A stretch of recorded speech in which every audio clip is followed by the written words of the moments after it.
See, personally, I never have shame in my game, and it's because I know what I'm capable of.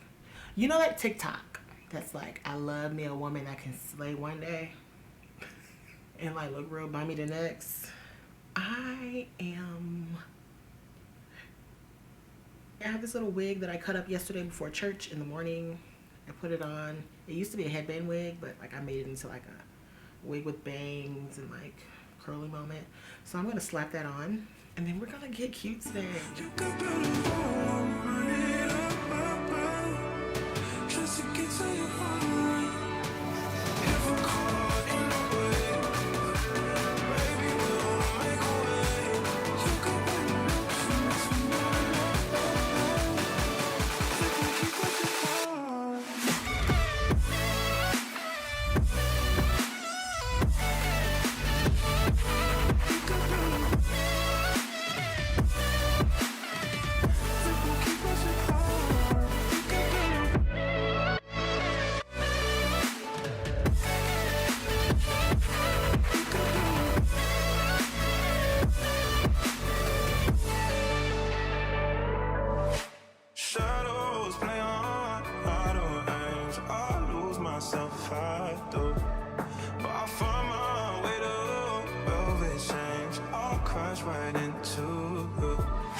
I'm gonna start with the caramel shade of the Nars Soft Matte Concealer. Take my brush in here. I need to get another one of these, but I'm gonna get these in time. My favorite, this is the Dominique Cosmetics Transition Palette. I'm gonna take cinnamon and coffee beans and just go ahead and bronze up my crease. So excited, I just can't hide it. I'm about to lose control and I think I like it. I'm gonna take this shade, it's called Soft and Sweet. And I'm taking Hazelnut, but I'm just gonna do a regular matte eye. This is the e.l.f. mascara. You see how quick I threw this eye look on? Girl. Been using my, I'm using my Nars foundation. This is the Soft Matte Complete Foundation. And it's really lightweight and it just makes your skin look really beautiful. It's one of my more expensive foundations though. I know I have a plethora of cheaper foundation. This is my primer. Y'all know about it already. The Maybelline Hydrating primer. I'll tell y'all, them full face videos that I've been doing, they really be putting me on. It's great stuff. Every time I use this primer, my foundation doesn't look so dry, and y'all know how I like to go matte a lot. Sometimes I tend to overdo it, and this foundation keeps me looking skin-like and not so cakey. Because sometimes I like to pack it on because I'm so scared of how my makeup is going to look later. So I pack it on and then I just end up looking cakey, I'm not going to lie. Okay, now concealing. Usually I would go in with a whole lot of creams and stuff. I'm going to use my liquid concealer today. First I'm going to use the shade Chestnut, and then I'm going to use the shade Mocha afterward. To highlight, this one is a little bit more of a closer to my skin tone. And this is all with the shade Chestnut. As far as the nose, I usually go in with my highlighting concealer, and I use that on my nose so it can like pop a little more. This is a Morphe 449, And this is my foundation stick, which is almost out, but I just take the crevices, okay?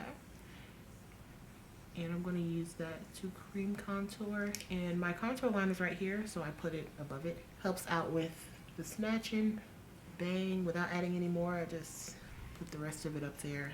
My jawline. I'm gonna use my Maybelline Long Lasting Super Fix setting spray. Just graze that over and start blending out my concealer with the chin. And this concealer is so nice. I always forget how good this concealer is. And when I go back to it, I'm like, oh yeah, this concealer does have the goods. See, like I don't know why I forget how good this is. You know what I'm waiting on though, like for myself? A full face of Nars. Good Lord. I cannot wait because I have yet to try the Nars Radiant foundation. Like the one that everybody is like, that's like everybody's go-to. I have never used it. Never. I've sampled it a million times. I know the shade I would be already. Like I've gone into the store and I've like swatched it, but never bought it because I'm just always trying to budget myself when it comes to makeup. Alright, so as you can see, I'm taking my eraser. That's what I be calling my foundation sponge. After I do my foundation, at this point, it's an eraser. And it just gets everything back in place, you know? What's this? I'm going to use Dark Deep in the one size powder first. And then we're going to highlight a little bit more and bake with the translucent honey.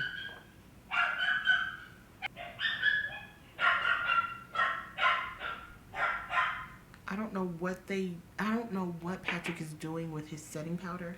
But when I say you can go anywhere in the world, and when you come back and look at yourself in the mirror at the end of your day or end of your night, you will look the same. I don't know what he does. Finishing powder in the shade 360. And I'm gonna take a pretty dense brush. This is a e.l.f. buffing foundation brush. So it's actually pretty dense because it's made for buffing, but I use that for this powder to push it in, like push it into the skin. Okay, so now we're gonna get into bronzing. I have been using faithfully, and we still love the Juvia's Place bronzers, okay? But I have been using these Morphe palettes, and I have all of them, and I use them on every single client. You're gonna get a piece of this. But for myself, of course, I use That's Rich, which is their darkest one, and it comes with a brightener in the corner, 2 bronzers, a contour shade, and then highlighters and blushes. So you can literally use this on anyone, and they're so good. And I noticed, I follow a lot of professional makeup artists, and they all use this. Everyone, most of them use these palettes, and they're so good. And they really do work for all the skin tones that, you know, the category of each one, they really do work for them.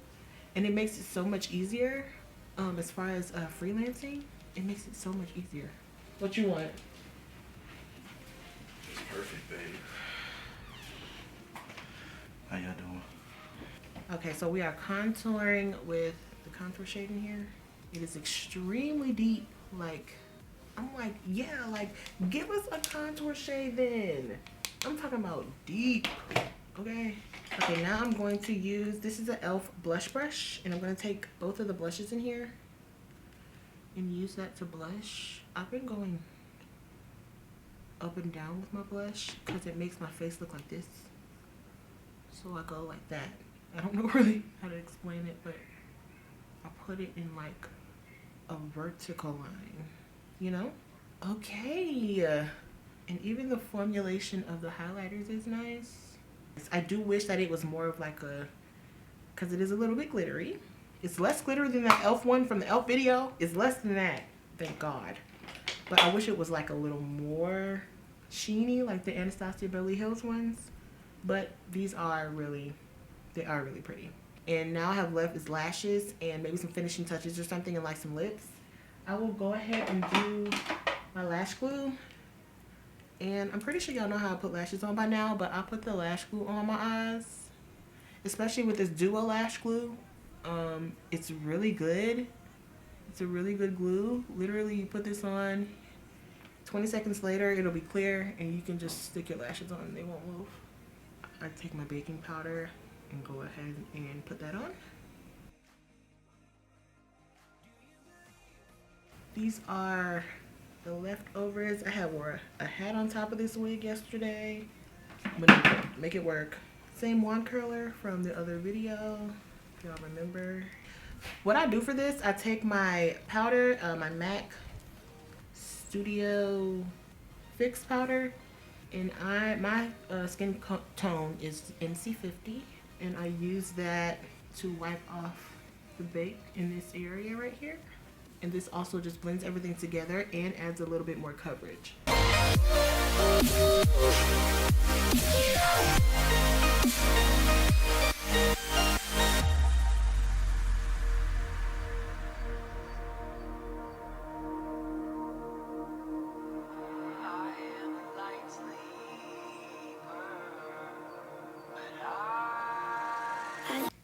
want to put some of this Glass Slipper by Fenty on, just to make it juicy.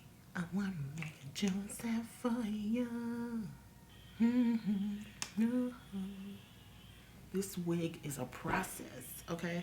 It's just crazy how I didn't have anything to do with my hair. I'm not buying wigs for a little minute. And so, like, I'm just taking what I have in my stash and trying to just make it look like something. That's the point that I'm at right now. We're going to continue our series. I'm trying to figure out the next brand that I want to do. Thank you guys for so much support on those videos. I love them videos. For like they're doing something to me, and I appreciate it. But yeah, thank y'all for hanging out. I love y'all. Let me know what it is y'all want to see. As always, please subscribe. And yeah, I'll catch you guys in the next one. Thanks for getting myself together with me, because it's a process. And I'll see you on the next video, okay? Bye. Bye.